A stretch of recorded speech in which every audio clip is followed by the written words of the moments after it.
All right, let's take a look now at that career aspect. And I when I say wealth, I always tie these two together. It is about what we do to sustain this body, this material thing that we have to live.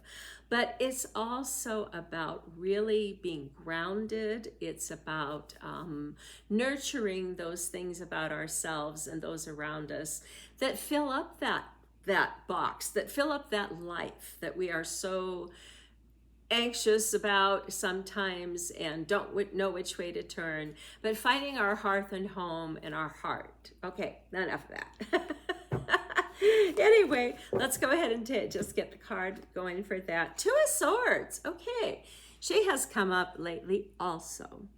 And this is another inward dialogue card. So there is a choice to be made. The Two of Swords is about, making a decision and cutting through. And we got the Ace of Swords also. So I kind of like how that ties to this. But this person is blindfolded. And they're sitting on a bench by an ocean. I know I said that before, but it's a pause, and it's also an internal dialogue about making a decision. And for me, the blindfold, and maybe she's got earplugs in too and is listening to her tunes while she's thinking this out.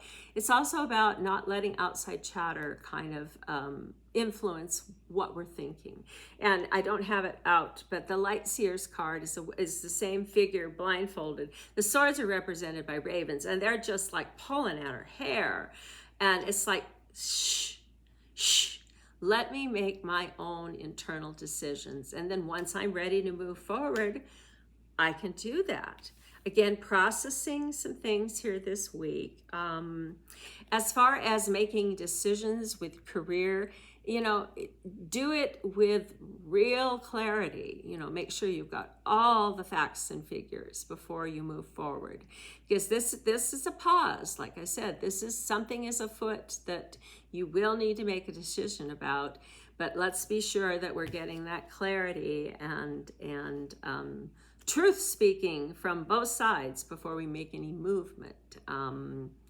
As far as stability, I think we're okay. I trust absolutely that our knowledge and internal intuition is going to guide us the right way. All right, that's what I have for the expanded this week. Wow, this is just pretty esoteric in my opinion on the energy this week. Don't let it bog you down. Some of these processes don't need to take a whole lot of time, especially if you get really clear on your thinking around things. All right, I would like to use our Spirit of Animals Tarot